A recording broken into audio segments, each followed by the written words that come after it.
Sekitar pukul 3 waktu setempat, Minggu 27 Februari, situasi sangat mencekam terlihat di Kiev setelah warga diperingatkan akan adanya serangan bom. Sejumlah laporan menyebutkan sebuah depot minyak di Vasilikiv di pinggiran ibu kota Kiev meledak setelah mendapatkan serangan rudal. Di Kiev, jam malam mulai diberlakukan hingga Senin 28 Februari pagi, dan wali kota Kiev mengatakan siapapun yang terlihat di jalanan akan dianggap sebagai penyabot Rusia. Sementara Amerika Serikat, Jerman, dan Belanda akan meningkatkan pengiriman persenjataan kepada Ukraina. Di tengah peningkatan serangan Rusia, sejumlah besar warga terus melarikan diri dari Ukraina menuju negara-negara tetangga, seperti Polandia dan Moldova. Malam yang panjang dan menegangkan di Kiev, lewat pukul 3 waktu setempat, Minggu 27 Februari di Kiev. Situasi sangat mencekam setelah warga ibu kota Ukraina sekitar tengah malam diperingatkan akan adanya serangan rudal Rusia. Sementara dilaporkan ada serangan rudal di terminal minyak sekitar 40 km di selatan Kiev. Jauh ini belum dilaporkan adanya serangan rudal di ibu kota. Seperti yang dilaporkan wartawan BBC yang berada di Kiev, serangan Rusia di ibu kota Ukraina sepertinya terhenti di pinggiran kota, di tengah adanya perlawanan dari pasukan Ukraina. Namun banyak yang mengkhawatirkan adanya serangan udara Rusia. Masyarakat kota itu kemudian diminta berlindung di bunker bawah tanah ketika invasi Rusia ke Ukraina terus berlanjut.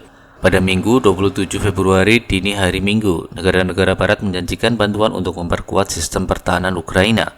Dalam perkembangan terakhir, pada Sabtu 26 Februari, Departemen Luar Negeri Amerika Serikat mengatakan akan mengirim sistem persenjataan senilai 350 juta dolar, termasuk rudal anti-tank Javelin, sistem anti-pesawat, dan perangkat pelindungan tubuh.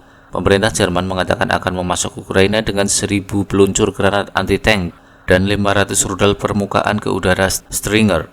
Sementara Belanda mengumumkan akan memasok 50 senjata anti-tank Panzerfaust 3 dan 400 roket.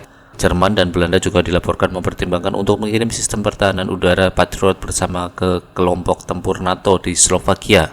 Sebelumnya, NATO mulai mengarahkan lebih banyak pasukan ke Eropa Timur untuk menanggapi dengan cepat terhadap segala kemungkinan. Sebelumnya, Rusia membombardir ibu kota Ukraina, Kiev, dengan serangan rudal setelah disambut dengan perlawanan sengit militer Ukraina. Foto-foto menakjubkan gedung apartemen dekat Belanda Zulien di Kiev kena hantam rudal Rusia. Sebuah lubang yang mencakup 5 lantai tampak menganga di gedung tersebut. Kementerian Kesehatan Ukraina mengatakan sejauh ini sebanyak 198 warga Ukraina telah tewas, termasuk 2 anak-anak serta lebih dari 1.000 orang cedera. Dalam pernyataannya melalui Facebook pada tanggal 26 Februari, Sabtu pagi, militer Ukraina mengatakan telah menghalau beberapa serangan. Bahkan salah satu unit tentara berhasil mengusir pasukan Rusia di dekat pangkalan yang terletak di sebuah jalan besar. Secara terpisah, Presiden Volodymyr Zelensky mengatakan, "Kami tidak akan meletakkan senjata, kami akan membela negara." Pemerintah kota Kiev mengonfirmasi bahwa pertempuran tengah berlangsung dan menghimbau orang-orang untuk tinggal di rumah. Sementara itu, Kementerian Pertahanan Rusia mengkonfirmasi bahwa mereka telah menguasai kota Melitopol yang disebut kantor berita Reuters sebagai pusat populasi signifikan pertama yang diambil alih sejak invasi Moskow ke Ukraina dimulai pada Kamis kemarin.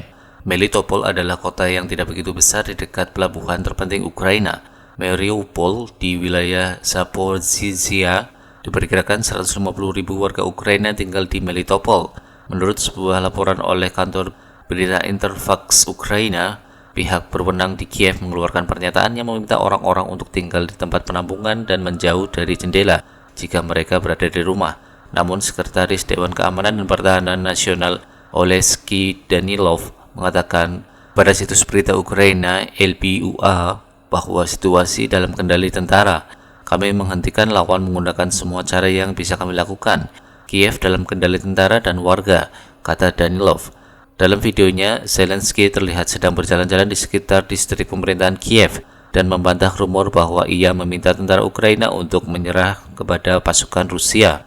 Ada banyak informasi palsu beredar di internet bahwa saya meminta tentara untuk meletakkan senjata dan bahwa ada evakuasi, katanya dengan latar belakang Gorodetsky House Kiev.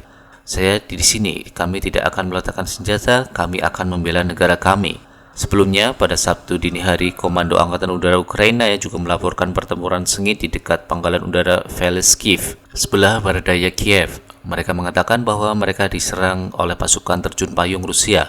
Secara terpisah, mereka mengklaim salah satu jet tempur mereka telah menembak jatuh sebuah pesawat transportasi Rusia. Kantor berita Interfax kemarin, tanggal 25 Februari melaporkan bahwa Kementerian Pertahanan Rusia mengatakan pasukan mereka telah mengambil alih landasan udara penting Hostomel di dekat Kiev. Kementerian menyebutkan 200 tentara dari unit khusus Ukraina meninggal dan tak ada korban dari pihak Rusia. Menurut kantor berita RIA Novosti, sejauh ini belum ada tanggapan dari militer Ukraina dan keterangan Rusia belum dapat dipastikan.